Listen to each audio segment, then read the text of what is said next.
C'est l'été et l'objectif de beaucoup de monde c'est d'avoir un ventre plat. Et donc dans cette vidéo, je vais vous dire exactement ce qu'il faut faire pour avoir un ventre plat. Il y a deux façons de faire cette vidéo. Je peux soit vous vendre du rêve avec une vidéo dans une salle avec une jolie fille qui a un ventre plat, une bonne musique derrière et vous montrer les exercices qu'il faut faire pour avoir un ventre plat. Cette vidéo aura pas mal de j'aime, elle aura pas mal de partages, mais elle sera totalement inutile. Pourquoi? Car on ne peut pas perdre le ventre avec des exercices d'abdos. Où je peux faire cette vidéo.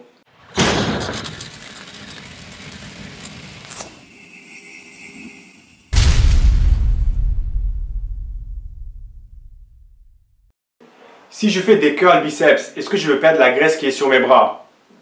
Non. Alors, il faut m'expliquer pourquoi il y a autant de vidéos sur YouTube et autant d'articles sur Internet qui vous proposent des programmes spéciaux ventre plat. Bon, pourquoi on a de la graisse sur le ventre? Quand tu manges, c'est comme si tu étais à une station d'essence et tu mets de l'essence dans ta voiture.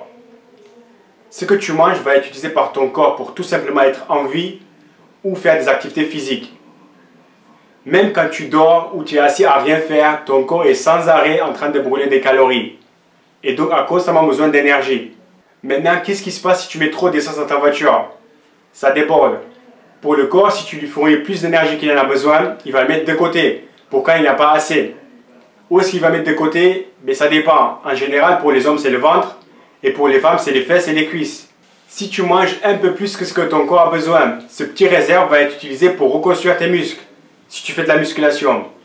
Maintenant, si tu manges beaucoup plus que ce que ton corps a besoin, ton corps va utiliser ce qu'il a besoin et le reste va être stocké. J'espère que pour l'instant, tout va bien. Le but pour avoir un ventre plat, c'est de forcer le corps à utiliser ses réserves. Comment faire? C'est simple, manger moins et ou augmenter son activité physique. Quand tu as un déficit calorique ou quand tu commences à fournir moins de calories à ton corps ce qu'il a besoin, qu'est-ce qu'il va faire le corps? Il va aller chercher les stocks. Et si tu as de la chance, il va d'abord aller chercher les stocks sur le ventre. Mais en général, ça n'arrivera pas. C'est mal fait qu'on ne peut pas choisir, mais c'est comme ça. En général, le dernier endroit que ton corps cherche la graisse, c'est le premier endroit où il est stock.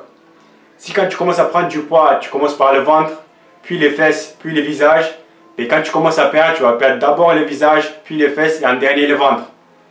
Maintenant, je ne dis pas que tu vas tout perdre et avoir le gros ventre. Non, tu perds l'ensemble. Mais le ventre, ça sera plus ou moins en dernier.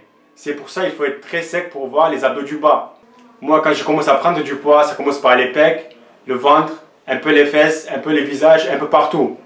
Et quand je commence à perdre, je perds d'abord un peu partout, un peu le visage, un peu les fesses et en dernier le ventre et les pecs. Est-ce qu'il y a quelque chose que je peux faire pour changer l'ordre? Malheureusement, non. Donc, si tu as de la graisse sur le ventre et tu suis un programme d'abdos spécial ventre plat, tu perds ton temps. Faire 10 séries de 10 squats avec une charge respectable sera 1000 fois plus utile pour un ventre plat que faire une séance d'abdos. Mais les squats travaillent les cuisses et pas le ventre. On s'en fout. Le but ici, c'est d'augmenter son activité physique et donc de brûler le plus de calories possible et donc de brûler le plus de graisse possible. Une demi-heure de squat brûle largement beaucoup plus de calories que 3 heures d'abdos. Faire de la musculation pour augmenter son activité physique et en même temps manger moins pour que votre corps brûle plus de calories qu'il en a besoin, c'est ce qu'il faut faire pour avoir un ventre plat. Et si quelqu'un vous dit le contraire, regardez-lui dans les yeux et soyez confiant et dites-lui, tu dis de la merde. Est-ce que c'est inutile de travailler les abdos quand on n'a pas un ventre plat? Ce n'est pas inutile, c'est toujours intéressant de renforcer sa ceinture abdominale, surtout quand on est en surpoids. Mais ne pensez pas une seconde que vous allez perdre le ventre en faisant des exercices d'abdos. J'espère que cette vidéo était utile et que vous n'êtes pas déçus de ne pas avoir un programme spécial ventre plat. Ma prochaine vidéo sera une vidéo questions-réponses. Et donc si vous avez des questions sur n'importe quel sujet qu'on peut répondre avec quelques phrases, n'hésitez pas à me les poser en bas en commentaire. Sinon merci et à la prochaine vidéo. Vous avez 258 calories. Et là, vous avez 260 calories. Ici, pour 100 grammes, vous avez 26 grammes de protéines. Et là, vous avez 8,5 grammes de protéines.